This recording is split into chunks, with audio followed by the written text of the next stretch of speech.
Hello, friends. Welcome back to Uncle Marv's IT Business Podcast. I am your host, Marvin B., and I want to thank you for joining us on this Wednesday evening for another edition of the show. For those of you that are just joining or may not know, the IT Business Podcast is a show where we try to bring you products, stories, and tips, all in an effort to help you run your business better, smarter, and faster. I think the goal of all of us is to retire and join me down in Florida, as our guest tonight has done. You all know him. You all love him. He is our good friend, Mr. John Dubinsky. He is in the house, and let me get him in here. So, John, say hello to everybody. Marvin, it's good to be here. Back behind the mic. Been a while. I'm just glad I can be grouped into the same group as you, meaning Florida man. Yes. And as you can see, he is here in studio, folks. Ladies and gentlemen, the second live guest I've had in the house here. And of course, the studio is still not finished. As you can see, he's hanging off to the side here, and you can see the open studio in the back. We're having as much fun as we can in clothes.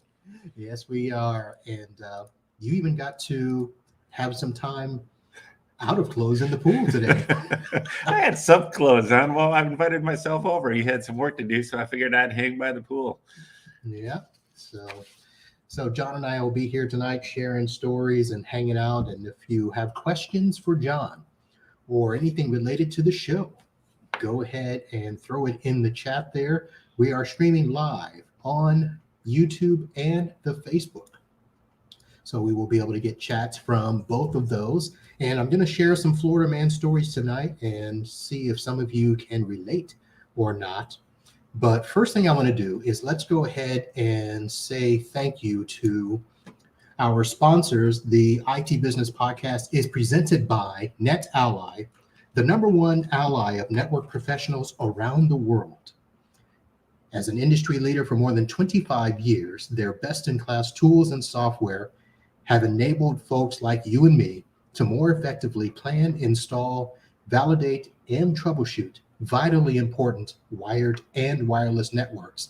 And we'll be talking about that today because I had to pull it out yet again, and it was fun. And the live stream is presented by Computers Done Right, a managed IT services company providing support and management in Venice, Florida, and surrounding areas. Not only do they provide computer repair, virus removal, they also do website design and social media marketing. So for all of your computer repair needs, go to www.computersdoneright.com. And last, as many of you know, I will be headed to Chicago this September, the 16th through the 18th, for the 2022 annual TechCon Unplugged. That is going to be presented by our friends over at MSP Unplugged, John and Rick, and they are going to do a fantastic show. And if you head over to techconunplugged.com, you will see they have started to put up some of the sessions. They have the vendors listed there. And folks, I have had a little bit of a chat. I now know a little bit more about what will be happening.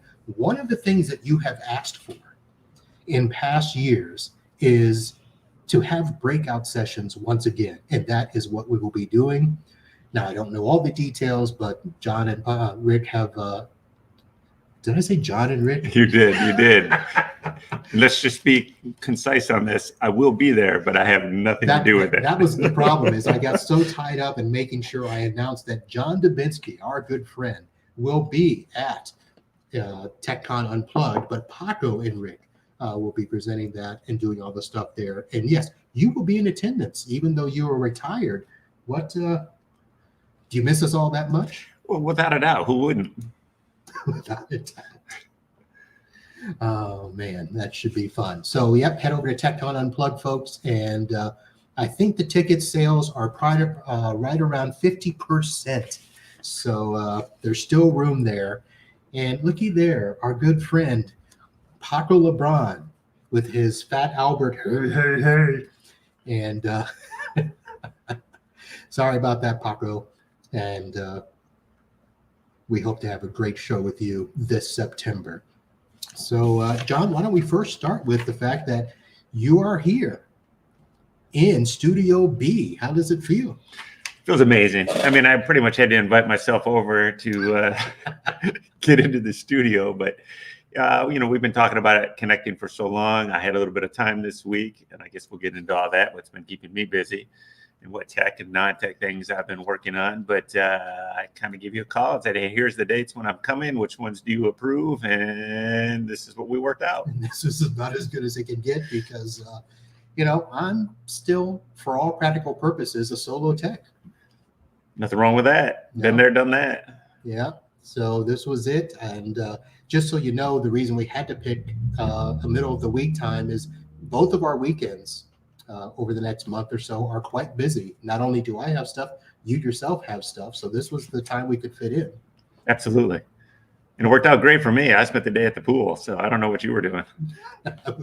I was getting Florida man stories all geared up. So I'll share about one of those. So just to let everybody know, one of the things that I mentioned before is I will be heading up to Orlando. I actually leave tomorrow night, and we'll be heading up there for Friday, Saturday, and Sunday. I will be attending PodFest, which is a conference for people like me in podcasting, and hopefully I can make this work a little bit better. I'm going to try to get a better studio so when I have in-studio guests, it won't look so discombobulated. And as you can see there, go ahead and hold that up again there, sir. John is holding up the recent recipient of an IT Business Podcast mug. Official IT Business Podcast mug. I mean, it doesn't have my logo on it, which I no longer have, like other people got. But, I mean, I can't complain. I finally got a mug. I had to drive halfway across the state to get it, but it's... Hey, those things are expensive to ship. All right, so... let me first respond. So I had put in one of the Facebook groups yesterday, late last night, that I got a call from a customer that basically said, our credit card machine is not working. Can you please can you please remote in and do a speed check and fix it? Then they proceeded to tell me that, well, it's connected to this sort of switch and it's hardwired on its own port, and we don't think that that's the problem. They gave me a whole list of stuff that they had already diagnosed. They switched out cables and all that sort of stuff. And then they said, oh yeah, and Spotify isn't working, so it must be the firewall. So, and of course, one more thing. They wanted it to be done after hours because this is in the middle of their busiest week of the year, and they could not afford to be down during business hours. So can you please come after hours and take care of this? So John, what questions do you have? I mean, it all sounds reasonable to me. I'm sure it's the firewall. Yes. And of course, the funny thing is they're not on a managed service with me at all. This is one of the few break-fix customers that I have, and it was more at the request of another friend of mine who basically asked, can you please take care of them? And all they pay me for a monthly is the backup. Everything else is as needed, full rate, and they probably call once or twice a month with one of these little things. And so I did go out there, but I did not go after hours. That was the first thing. They don't get the benefit of after-hour support. Their business hours are actually 11 a.m. to 8 p.m. So I did say, well, what's the earliest that somebody could meet me there? And they were like 9 o'clock. And I said, how about 9:30? So, that's when I did go there. And all I did was plug in my Etherscope, and I used the cable that the credit card machine was plugged into. And John, when you know it, everything was fine. Speed tested good. IP address got, DNS, DHCP, everything was fine. So now the switch was about 10 years old, and it's a Cisco Catalyst 10100. So I told them we could probably switch that out. and our friend Chris in the chat, that's a good copy. If their break fits, then they broke it, they fix it. Not quite there yet. So bad credit card machine. that's what I'm going to tell them. Well, that's what I did tell them. And because the bottom line is everything else on the network was working just fine. Turns out their Spotify issue was something completely different that they said, oh, it's not related. It was an issue with Spotify or the computer they were using or something like that. Mm-hmm. So I'm not going to worry about it. Although I did try to swap out their switch. Oh, yeah. Yeah. And I brought a couple with me and I said, well, we can at least, upgrade you to gigabit speed with the switch. And, I can also have it managed. So when you call me and ask other questions, I can probably get a little bit more information. Well, turns out when I went to swap out the switch, lo and behold, my switch got an IP address that was not on the current subnet that I was seeing on the rest of the network. They were seeing, they had a regular 192.168.1 subnet. That's all I have ever seen when I've been in this place. But as soon as I connected to the switch, and it, by the way, was an ingenious switch, John, you and I talked about that. So I went to change the switch to DHCP, and it pulled up a 20 subnet. And I said, oh, well, that's interesting. I had not seen anything related to VLANs on their network. And there were 7 cables all connected to this switch.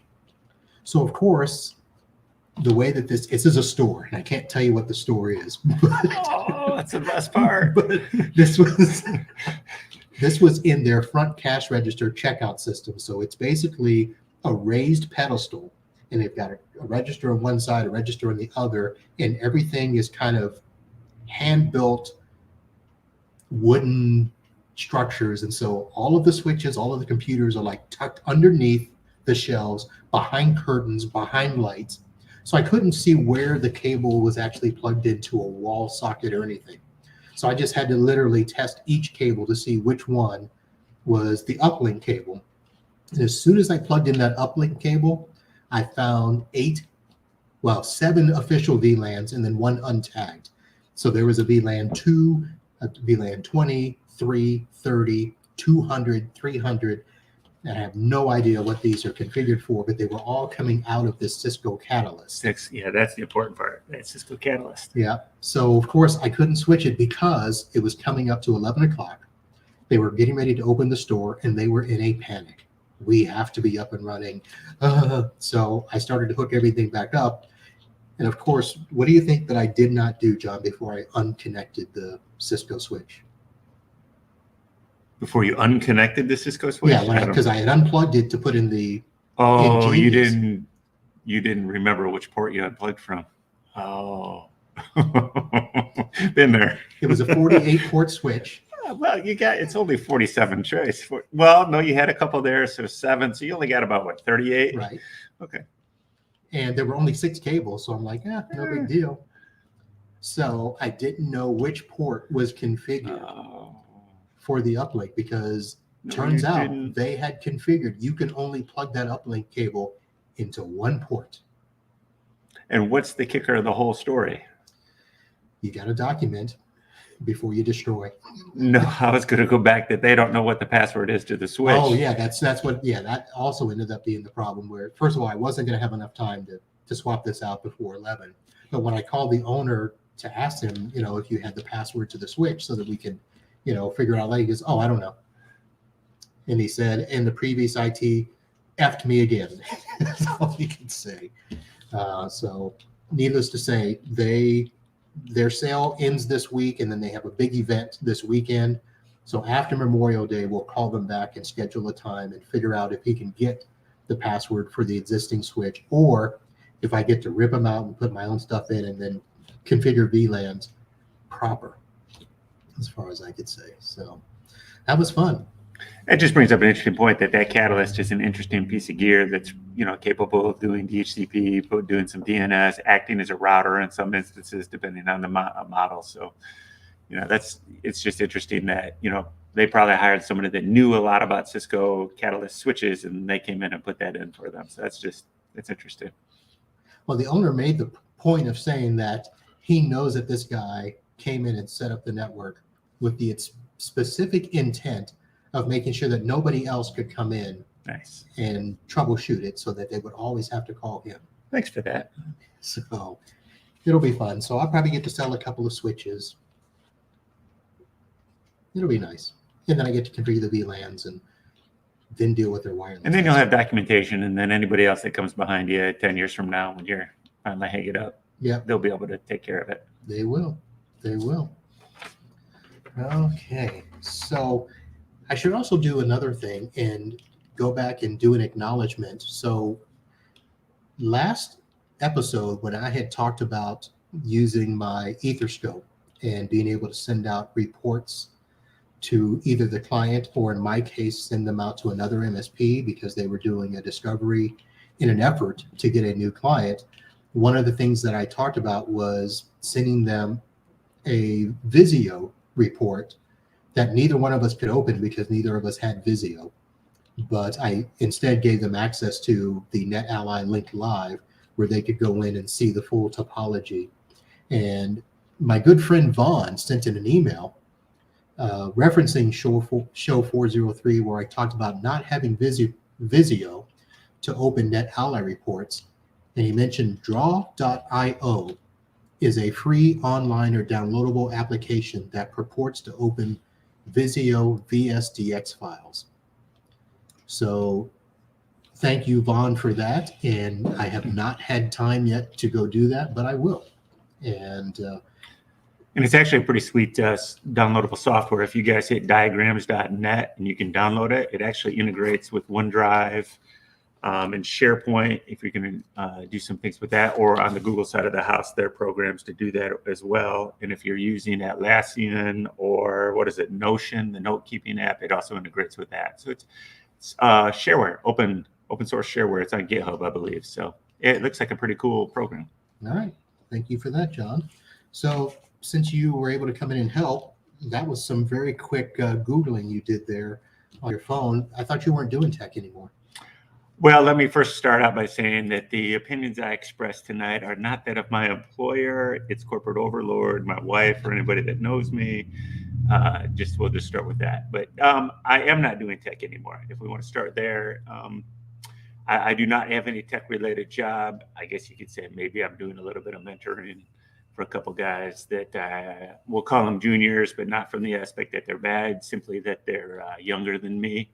I mean, if I'm going to be really honest about it, they're smarter than I ever was at their age. But I'm maybe doing more business mentoring than tech mentoring with them. One is a solo tech. One's got 16 employees, I think he's at. And we talk about interesting things related to business. The solo tech I can relate to one-on-one. He's already much further ahead at his age than I was. They're right around the 30 years old. What are you simulating an earthquake here?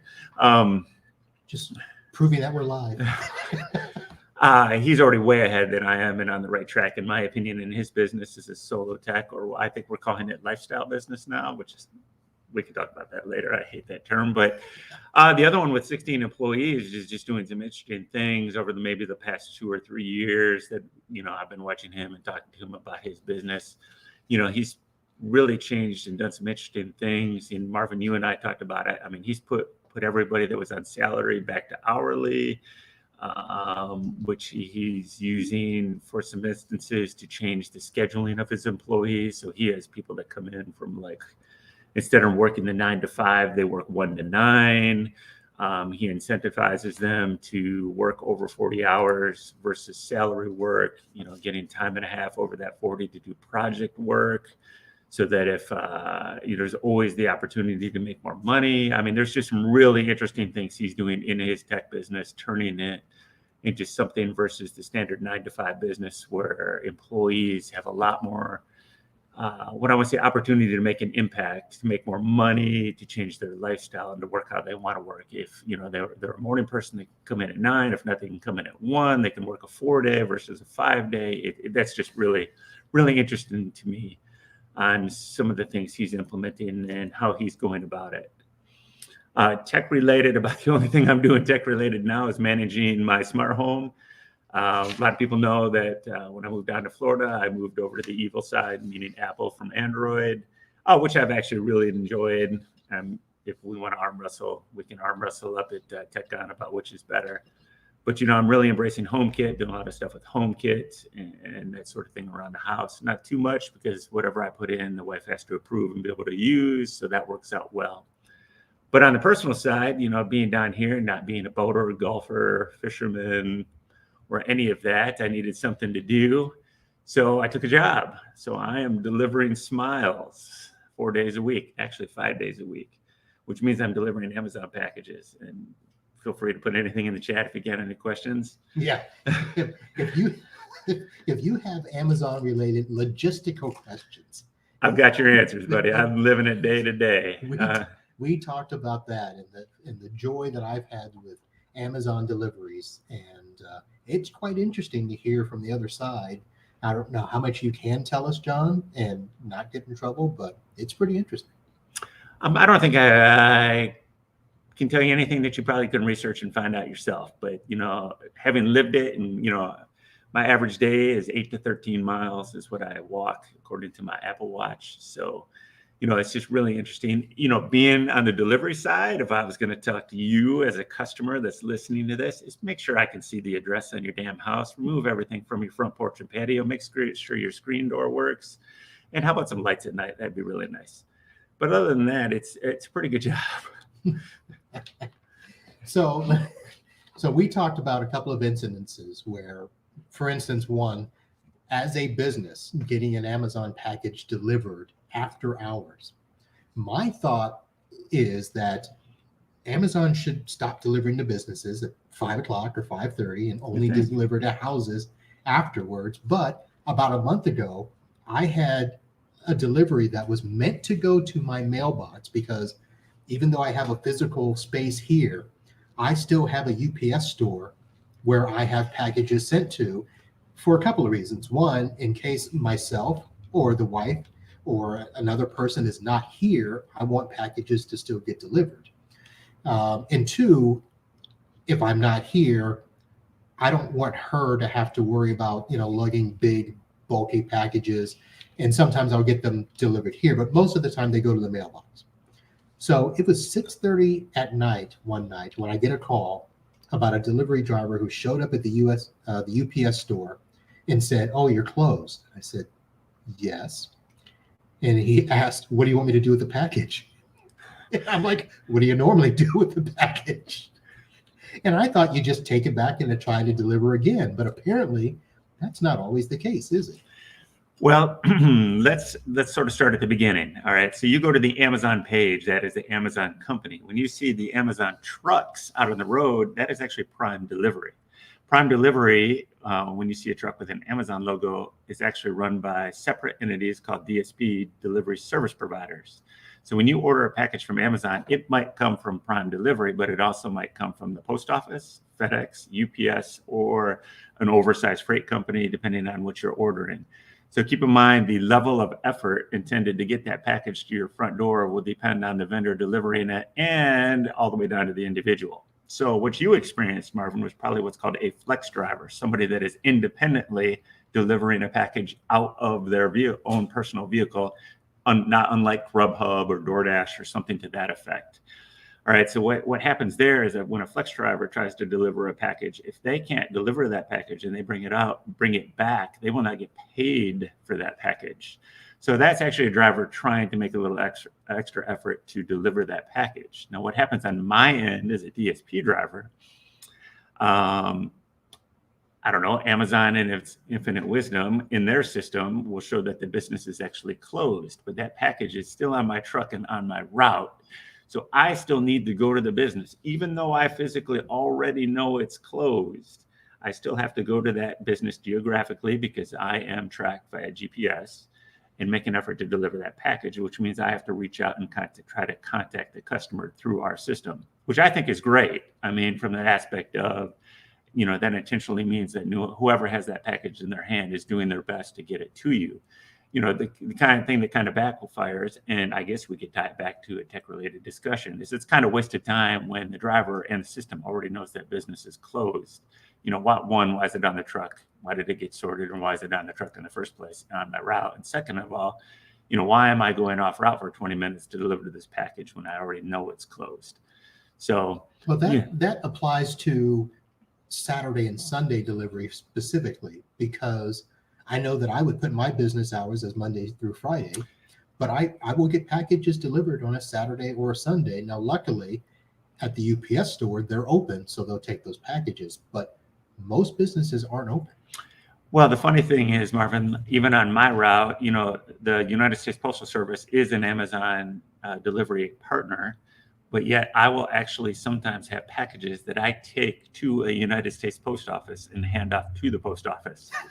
That doesn't sound right. So, I mean, we're talking about a huge logistical nightmare I can only imagine the magnitude of, but, there's just some quirks around that in any business. So, I mean, when you're considering your own business and trying to optimize that, it's pretty insightful on just, what you run into as far as, a package gets into my hand for that last mile delivering that smile, as they call it, what can happen. And, a lot of the information we don't get. And again, as a business owner, we would look back as, why is that package even on my truck? Like one of my favorite ones recently, I had a business delivery. I tried to attempt delivery on Friday, and I called this young lady, and they said, no, we're closed today, which is unusual for them on a Friday. So, and she said, we won't be back open until Monday. So, I note that on my end, and I note on my side where I can note that the business is regularly closed Saturday and Sunday. And she had done that on her Amazon business account. Let's put a pin in that really quick to say, if you do have an Amazon business account, make sure you drill down into the settings on that Amazon business account and put your business hours in there, because that will change the routing and get you a better opportunity to get a delivery. I digress back to my story. And I said, well, okay, this is Friday. I said, well, I'll probably talk to you tomorrow. So again, I tried to deliver on Saturday and I called her. I tried to deliver on Sunday and I called her, and basically at that time we're both laughing. And she said, next time I just think I'll have it delivered to my house. So, it's just funny how that all equates. You're right. Wasted resources. And you also, there's something to keep in mind here too. Amazon has some great options, but if you're relying on Amazon for your business, either through a business account or through a personal account, and you absolutely have to have that package. Keep in mind, to a business address, a lot of the times we run into a lot more difficulty than a home address. But if you really need something, you might look around to see if you have an Amazon locker near you, because I'd say about 98% of lockers are always accessible to us. So we can always get a package into a locker. So if you work in a business and you're lucky enough to have one on your lobby or in the lobby next door, or maybe in a mall or something that's close. Down here, they're outside of a lot of gas stations like 7-Elevens and Circle K's. So you can always look for an Amazon locker to get a package, for a one-off delivery. If you absolutely got to have it, that's a great way to make sure you get it. So here's a question. Now, I know that you aren't officially Amazon and you're not part of corporate, but so I upgraded my account from personal to business because there were some perks that I would get. There was a program through ASCII where I would get some additional discounts. And I also realized that as soon as I switched from personal to business, all of those shipping options all of a sudden became open to me, where I could get a package. If I ordered it in the morning, I could get it between 2 and 6 p.m. the same day. So my thoughts would be, okay, as a business, I would get priority delivery. But what it sounds like talking to you today is that may not be the case. Based on your route, my business could still be at the end of your list and not prioritized as a daytime delivery. I have no factual information on that topic. I can only tell you from experience. There's no priority in my business route that I see on the information that I receive that this is a business versus this not being a business. Our route is given to us in a certain order that we are expected to follow. And a lot of the times there will be businesses at the end of that route. So I might be delivering at 7:30, and obviously most businesses would be closed at that time. Now, what we do, or what can happen, is Amazon, I would suggest, does put a priority on businesses, because I have had instances where my dispatch will call me and they will say, hey, you need to break your route and go deliver to this package to this business for XYZ reason, even reason, which may be that we've missed a couple past deliveries and the customer's now upset, so they want this, or just that it might be something that was miscoded that is now a same day delivery, so they want to make sure I get it there before the business closes. So those things do happen. Otherwise, what I do as a driver in our primary list is I don't see the company name, and a lot of the times that's another thing. If it's a business delivery, even if you're on a personal account using it for business, make sure you put your business name prominently at the top, because that does help us find you, especially in the aspect of like a large number of suites in one building, or your street sign. If we're on a busy sign, make sure you put your business name prominently, even if it's a personal account. It's not going to hurt you in any way. But what I do is, I try to stay on the same route as much as I can, so I get to know the addresses. So if I see some business addresses outside of your delivery hours, I will contact my dispatch, and my dispatch will approve going off my route to get these packages to you before you close. Now, unlike a flex driver, I still get paid one way or another if I deliver. It doesn't look good if I bring packages back. So a lot of the times you'll find me at a business after hours knocking on the windows or going around and calling the client, try to get in. And I've had a pretty good, I don't know why, success rate of finding somebody at the back door or whatever to give them their package. But, it's kind of a mystery on how they set up the routes and how that timing works. But it is substantially important. One, if you're not sure how to appropriately enter address, go to the U.S. Post Office zip qualifier page, put your address in there, and it will format your address correctly. That will really help you get your package. Two, if you're a business, make sure you put your business name on there. That's even more important than your personal name. Like, put your business name on there and then just put Marvin if you want to contact or something on there. But your business name, if you have a business, especially if it's somewhere where I can see the business name, is really important. Now, let me go back to your routing, because you say that route's predetermined. Mm-hmm. Do they predetermine that based on some sort of formula to, drive the most efficient and the quickest? Do you see that as a pattern sometimes? Again, I don't have any factual information on this, so I can only speak from my experience and what I've been told from my management at my DSP and from other drivers. Is it's based on the amount of time you have at a route. So obviously you've done your route a lot, and other people have done your route either before you and when Amazon initially set it up. So they have the metrics on how long that route should take. Estimated stop, Amazon gives you about 3 minutes per stop to stop your truck, secure your truck, get the package, get it to the door, drop it off, get back in your truck and take off again. So that's a 3-minute aspect. So your route is based on what they think as far as traffic, past deliveries, length of drive, difficulty of delivery, that sort of thing. Very interesting. And, to Amazon's credit, a lot of what they do is based on driver safety. So only right turns? I wish. I mean, some of the routing is a little bit ridiculous. And then again, I contact my dispatch and I'll go off route again to say, hey, I don't want to go back and forth across this busy street 12 times. I'm going to do everything on the right-hand side first, and I'm going to do everything on the left-hand side, so I don't have to keep making lefts across something and wait 15 minutes for clearance, to clear every time I make a turn. But, they do try to, make your route circular. So you start at the same point as you end. It's not a pure circle, but, and then my DSP, we try to have everybody in the same area come back at the same time in case somebody gets in trouble. If somebody breaks down and everybody else is back at the yard and already gone, they're going to be stuck. Or, if somebody gets bit by a dog, or, there's always a group of us that are kind of close to each other. So we kind of look out for each other, or we'll go assist each other. And the routes are designed to kind of help with that. All right. So aside from all that sounded like a lot to keep track of. What has been the biggest benefit, you think, to you working at Amazon? Oh, I like to work out.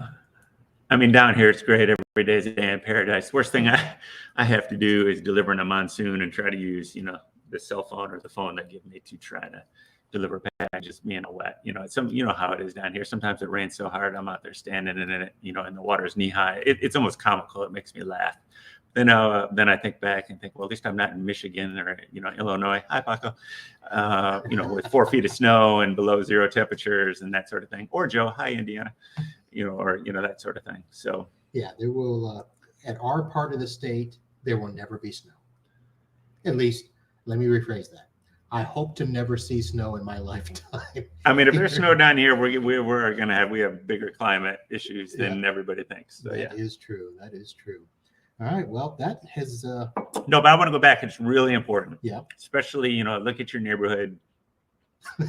And this is my big thing. Before this job, I never would even consider this crap, but I've actually put extra house numbers up on my house now. I mean, make sure people can see your address at night. So I take the snow versus hurricanes. That's what somebody up north would say. Anyways. Yeah, right. We have to deal with one hurricane for every 20 snowstorms you have. Yeah, that's such bunk. But actually, in all seriousness, make sure we can get in your front door. Put your, house numbers up so we can actually see them and get the package to you. Make sure your address is correct in the app. Especially add your suite number. I can't tell you how many times I'll go to a complex, really nice complex of condos. It'll be like 1900 ABC Street, and then there's 40 condos in this, that all have different numbers, but they don't put the number on there. So, Now, here's a funny thing. So there are times where I have done to put my address in something, not Amazon, but they qualify the address and they don't let you put the number in there sometimes.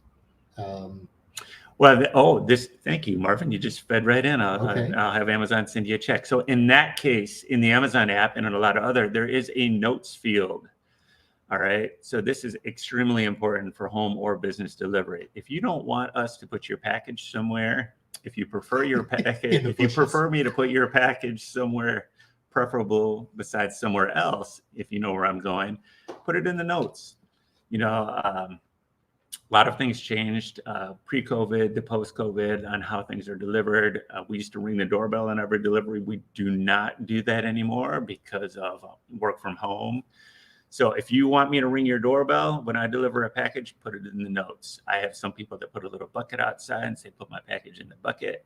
I thought it was kind of creative. I have some people that took blue painter's tape and put a little square on their front porch. Just put the packages here, or, it'll say, put it on the bench out front, or, or please don't block the door, or all that sort of thing. Keep in mind a couple of things. If you've got a dog, I'm not going anywhere near it. I don't care if it's never bit anybody. I'm actually kind of a dog lover, or at least I don't mind dogs.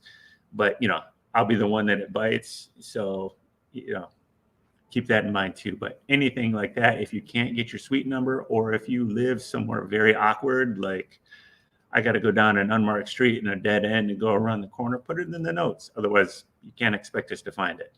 And do this for any delivery driver, for goodness sakes. Grubhub, DoorDash, anybody. Make sure they can get in. And down here, the other big thing is gate codes. Make sure I got your gate code. If you want the box at your front door, I need a gate code. Otherwise, it's going to be at your gate.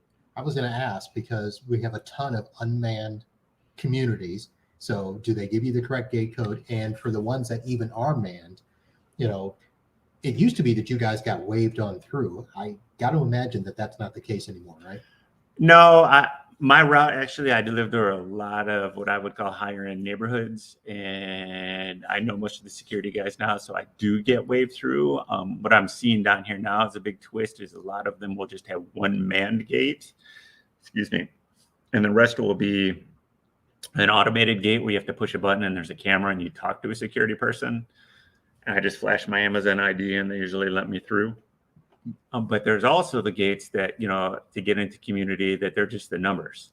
And something's wrong with that is half the time those call boxes don't work. Like I can't get a hold of any of the customers, or I got to call them from my what's called the CAT device and get a hold of them to pop the gate. It'd just be easier. Just put a gate code in there so I can get in there in the notes. If you want the package somewhere, just tell me where you want it and tell me and give me the information I need to get it there. Otherwise, you got to remember, I'm dropping 300 packages a day. By the time I get to package 256, I'm just looking for somewhere to put it that's reasonably safe. All right. Now, let's see if this is a good side. Do you get any additional discounts now that you are officially working for the mothership?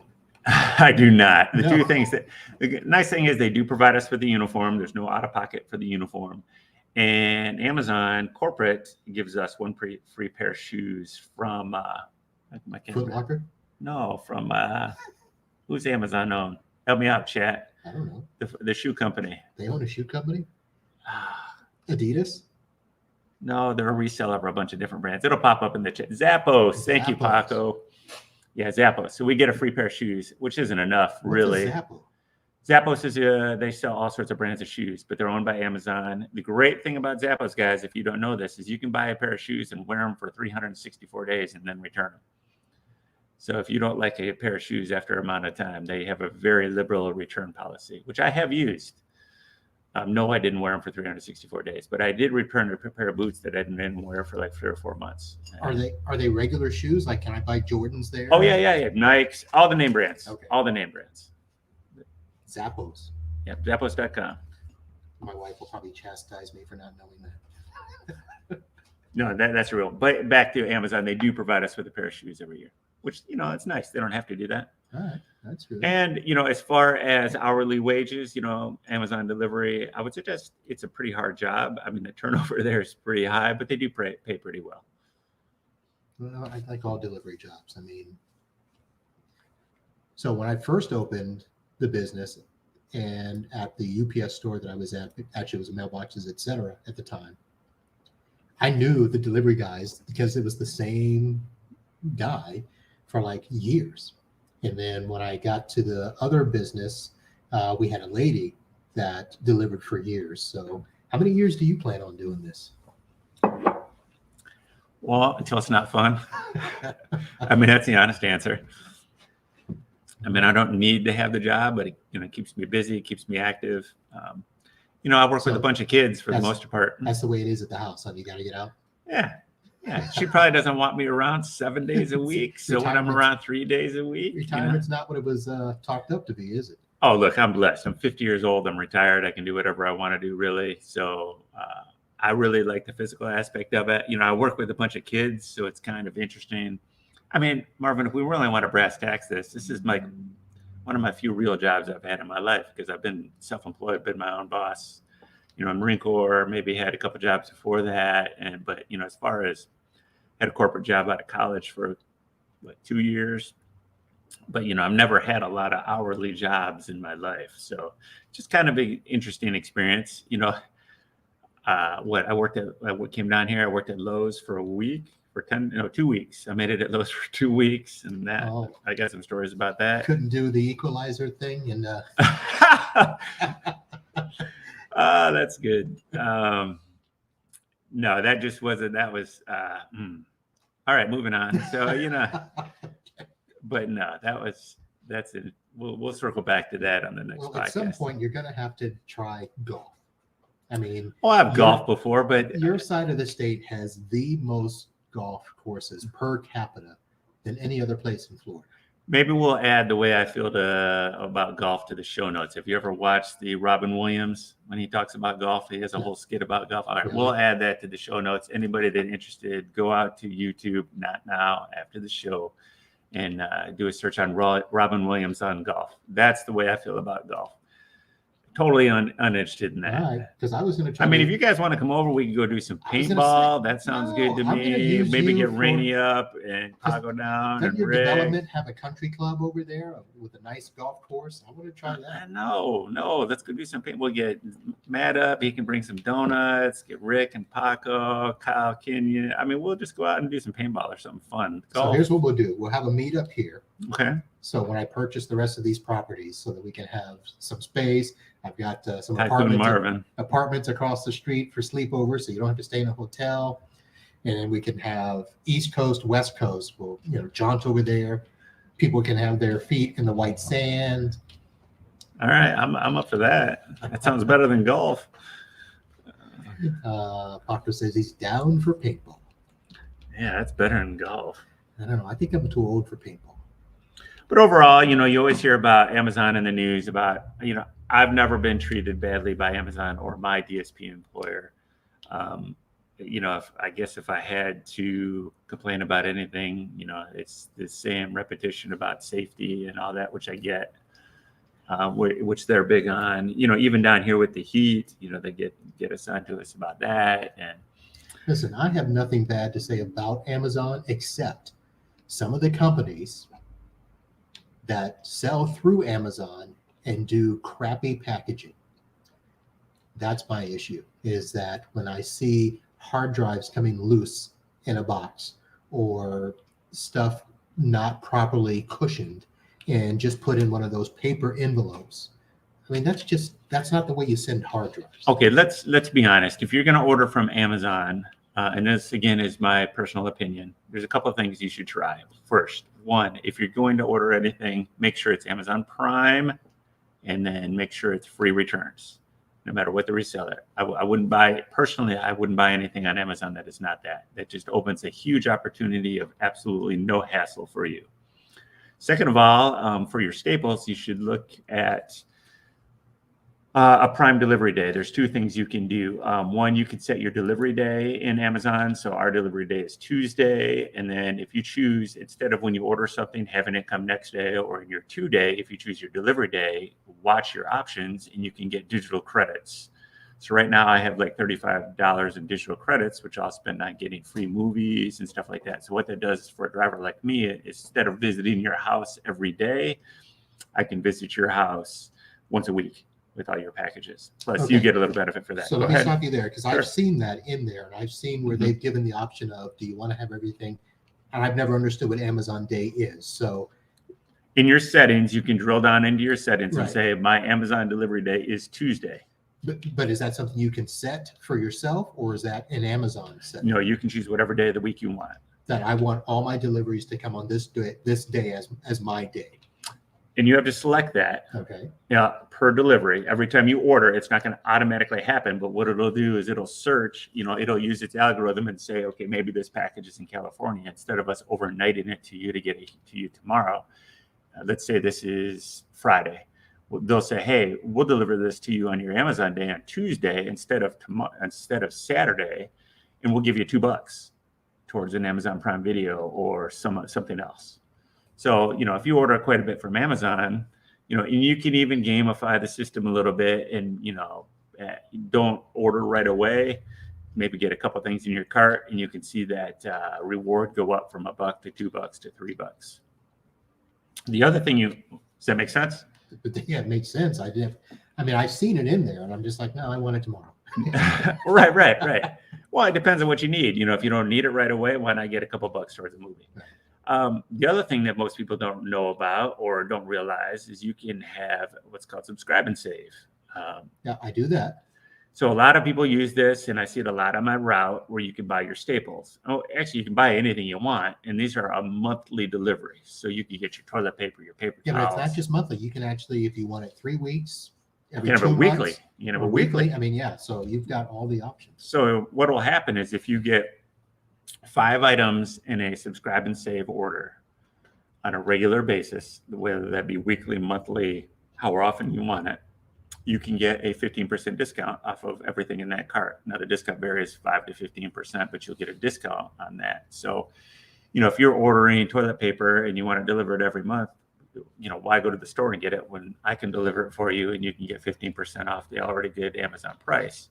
And the other thing to kind of watch is instead of buying Bounty paper towel, look at Amazon's house brands, like Amazon brand paper towel, or their brand is called Solimo, Solimo, Solimo brand, and that'll save you a couple more pennies. But and then the nice thing about that is you're not committing, which it doesn't mean you have to get this every month. You can push your deliveries, you can skip a month, it's very flexible, but it's a good way to save a couple percent. So we do that for the house. You asked me about, maintaining the pool. So all of our pool stuff, except for the chlorine, is on subscribe and save. So for my chlorine tablets, my algicide, and other stuff. Now, right now, they're just kind of scattered. So can I go back and consolidate that and make it a shipment to get that discount? You can, and you can also actually move it to meet your Amazon delivery day. So you'll always get that on a Tuesday. Okay. Now, it's not always 100% perfect on Tuesday because remember, we have delivery partners. So a lot of this stuff will come post office or something like that. So it might be around your delivery day. But regardless, you still get the discount and you still get the digital credit depending on what you're doing. All right.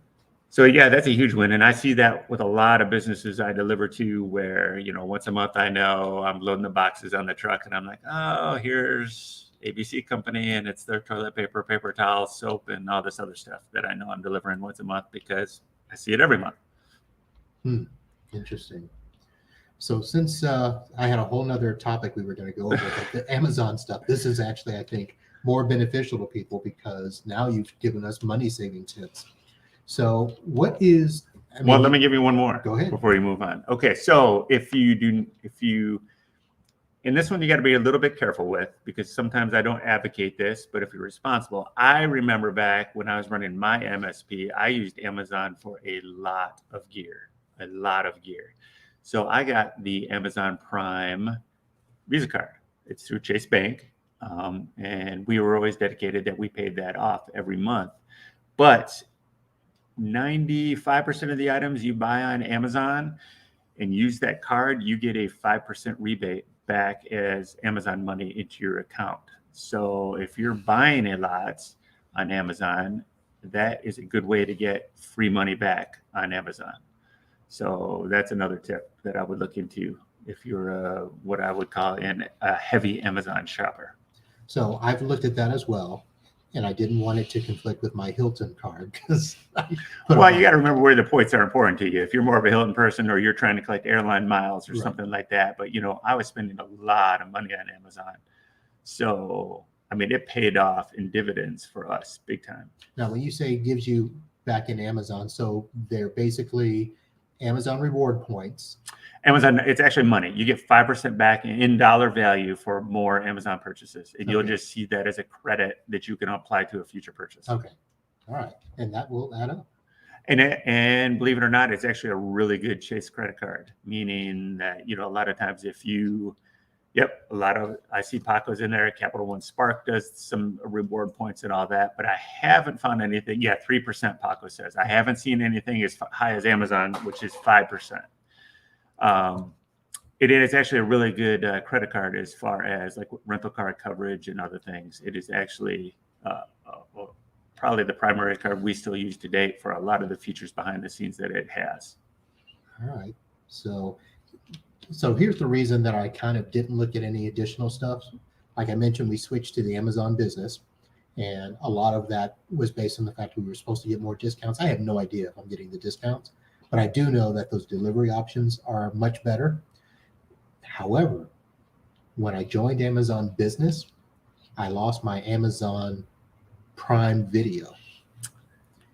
So I was like, so it works the exact same way as Google does. So if you have a Google personal address, you have a lot more features available to you on the consumer side than you do versus what is it, Google Workplace? I think it is now, versus a Google Workplace account. So it's the same thing. When you get an Amazon business account, you get a lot more of those business specific features. But the consumer stuff they take away. Consumer stuff gets yanked from you. So yes, that is 100% true. Which I know that they tell you, well, just open up a personal account, but I don't want to keep track of two different accounts. So, and it's funny you say that because I see that a lot when I deliver on Aspect, because I'll deliver to a business and I can tell when it's been ordered from a business account because the instructions are a little bit different to me.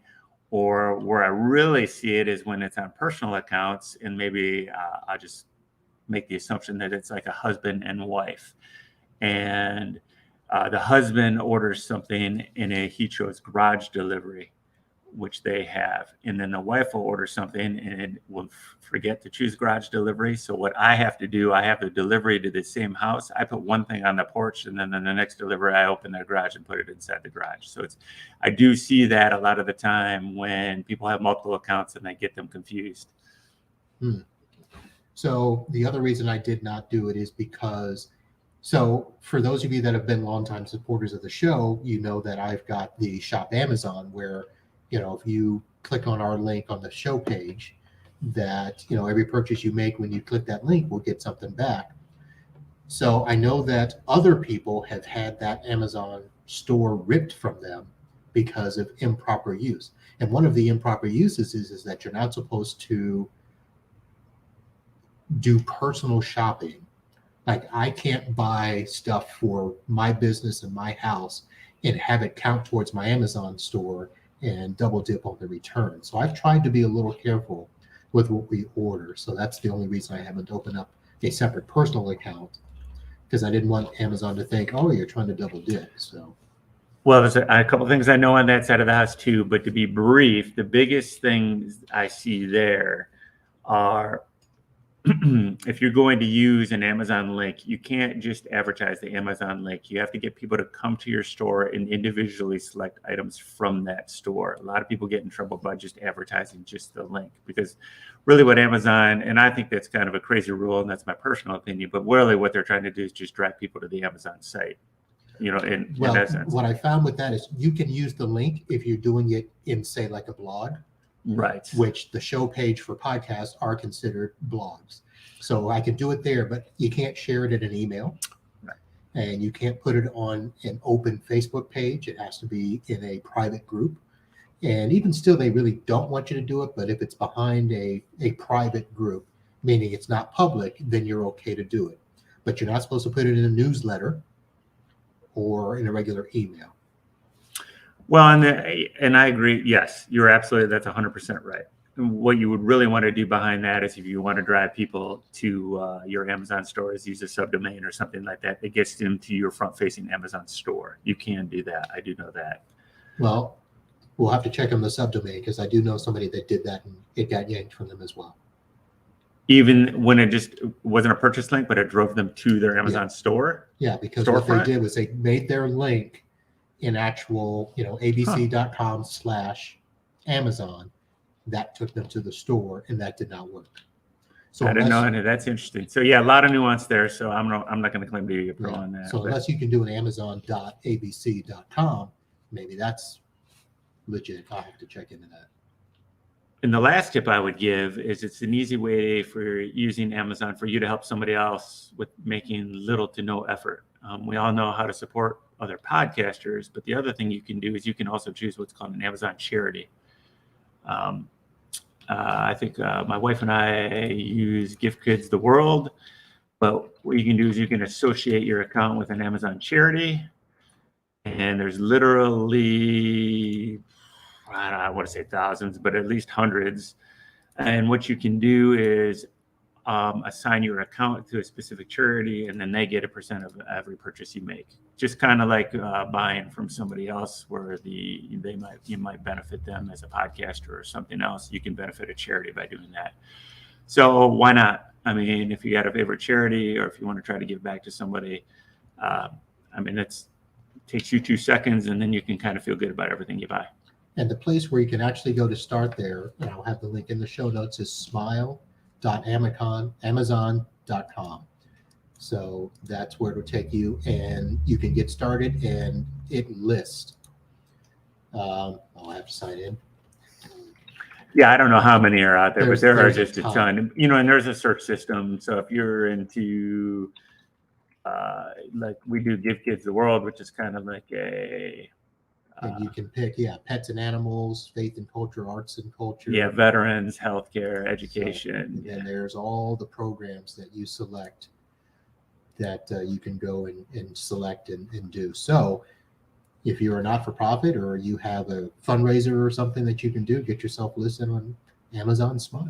Yeah, and the other cool thing, that about once a month you'll get an email from Amazon that tells you how much money that charity has collected from their service. And at least for ours, it was pretty substantial. So, I don't know what percentage of that, it feels like a huge percentage of that is from our purchases, but, even if it's only a couple dollars, why not? Didn't cost you anything except for the initial setup. All right. I didn't know this was going to turn into the all Amazon show, but I hope it helps somebody. I did not either. And maybe Amazon should give you a better link to get more benefit based on what we've given them. But I think Amazon is two ways. I love Amazon. Obviously, I work for a subsidiary or a private corporation that has Amazon as its best customer. So I'm kind of under that corporate halo. They're taking good care of me now, for the way I feel about it. But overall, I think they have a great service. Anytime I've ever had a problem and dealt with Amazon, they've taken care of the problem right away. This goes through my personal and business. Some people complain that maybe they're the giant on the block and they need a little more competition, which I wouldn't complain about, because that always ends up being a good thing. But I mean, they've got a lot out there for us to take advantage of. So those are my probably top secrets. Again, make sure your driveway is well lit and that I can see your address and there's nothing in front of your door, and leaving the notes where you want me to deliver your package. Thank you very much. All right. Now, what we did not do is get our slide montage. So if you're Slide montage. yeah, to prove that you were here, so that you were napping at my pool while I was working. And what are we? You're just going to go back to the house and have dessert? Have some dessert out on the lanai and a couple of drinks probably. Yeah. You got a beautiful home, obviously. It's been a pleasure to be here. I'm just glad I'm back behind the mic. We can thank the missus for that. She puts in a lot of work. She has taken very good care of me. I've been here, 12 hours? 12 hours now, and it's been nonstop, first class. Yeah. She's like the grandmother at your house. Are you hungry? You want to eat? Eat. So, well, it was good having you, and thank you for hopping on this podcast. I'm sure we could have, been hanging out at the bar, watching the game, seeing if Miami can get themselves back in the series. But you're not a big sports guy.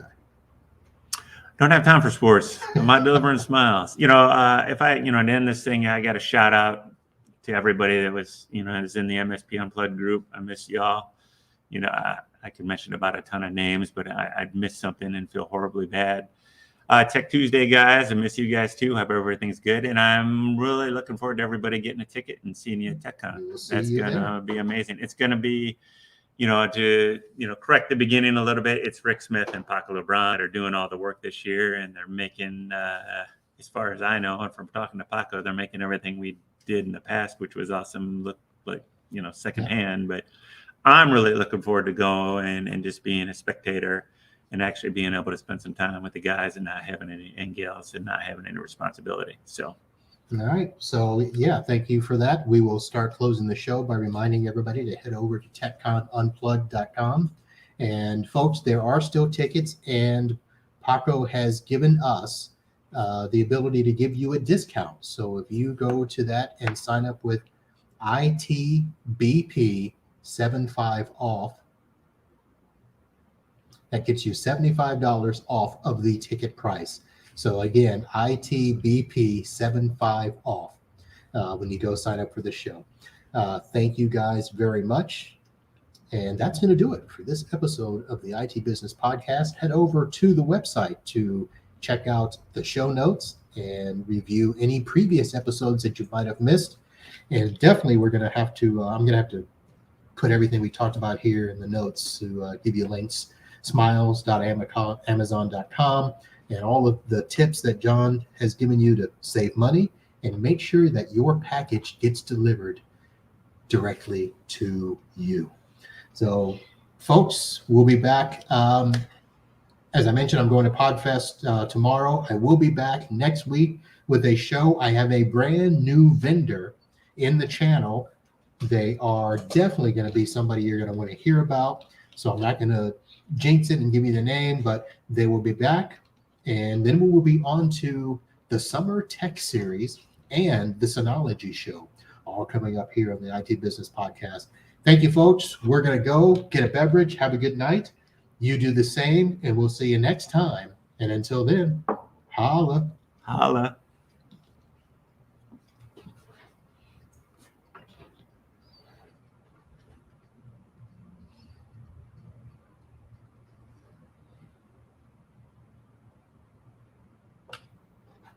All right, we're out. Oh, Rick got in the mix there.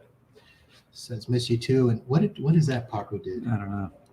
Some emoji. Paco, what is that? I don't have my glasses. No, it didn't show up. It looks like an emoji that didn't show up. Oh, all right. Paco, you may have to type out in real words. Don't know what you're trying to say there. But he did confirm no Prime Video. And no household benefit sharing if you go Amazon Business. Yeah. Oh, hand art emoji. Is that what you were doing over there? I was doing this. Oh, well, Rob missed Rick. Is that it? Yeah. Something else. That. I'm old. I don't know that stuff. Hashtag typical. Yeah. Hashtag boomer. All right, folks. Thank you all for hanging out. Actually, since we're still here, anybody have questions? You got Do I it. need to put a headset on? Oh, well, you can, but you're not going to hear anything. Oh, well, then why would I put a headset on? So here we go. Here's the question. So where does Florida residents move to when they retire? This There's is so God's waiting room. We go all the way up when we're done here. So actually, so you move to Florida and get yourself a nice house and a nice community and development. And then when you get to that age to retire, they actually have things called the villages, John Knox Village, where it's the 55 and older communities. And, instead of going to a retirement home, you go into a retirement community. So that's what we have. To the spirit in the sky. Spirit in the sky. So, Chris, when you're ready, just hop across the border down here and just be sure to go south of Orlando. Oh, yeah, for sure. No, you want to go south of Tampa. Okay. Well, Orlando. Well, you might as well enjoy the good weather. I know, but Orlando, I was kind of keeping both coasts. No, well, that's all right. Just draw the line from Tampa across and go down. So Tampa, Orlando, and Patrick Air Force Base, Cocoa Beach, down. Because the weather's no good up there. And the water apparently is no good in where Mike is. Oh, they got the red. They're trying to attack the water supply. Oh yeah, well that goes back. I thought the red tide was back. I don't know, but there was well, it might be up there. There were sharks off the coast of Tampa, and I'm sure they were muddying the waters. So actually, you know what? So our good friend John Reed is over by you. He is, and actually, I've been meaning to hook up with him way back. A couple of other tech buddies are over there. You have Orange Beach. Okay. We'll give you that. Orange Beach. Where's Orange Beach? That's up in the Panhandle. Sorry, we don't go up there.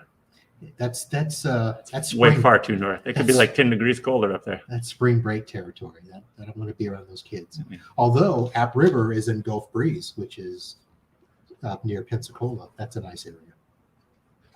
I was there once. You drive to Orange Beach, you might as well just drive to Michigan. It's halfway, isn't it? First of all, who wants to drive to Michigan? When you got a child up there, you still got to drive up there occasionally. That sounds like a personal problem. It is a personal problem. That's why I'm bemoaning. And flying, okay, and first of all, flying to Grand Rapids wasn't that easy either. I could not find a direct flight when you guys had the conference there. It's because you live on this side of the state. We fly direct all the time from the other side of the state, from RSW. Listen, you live in, he's not kidding when he says he lives in a nicer neighborhood. He probably has a charter flight. I just take the helicopter over. All right, so I don't know. So Orange Beach, and what is Great Rib Sandwich place over there? What's he talking about? You mean in Grand Rapids, Paco? This is the Great Rib Sandwich place. You mean when we had those rib sandwiches at Rinaldi's? Rinaldi's. Oh, hell yeah. I drive back to Michigan, joint? right? Yeah, I drive right. No, it's a pizza place that has these rib subs. The pizza place that does ribs, like McDonald's does ribs? Well, yeah, it's probably worse than McDonald's. But I would drive back to Grand Rapids right now. I'll meet you there, Paco. I'm leaving now. You're going to have to give me a little head start. Pick up Senior Jeff on the way. Oh, thanks, Paco. Now I'm going to be thinking about rib sandwiches all night long. What? Did you eat any of the ribs tonight? You had Our ribs were good tonight. You had a rib option tonight. So you had Had nice ribs, spread. potatoes, salad. Oh,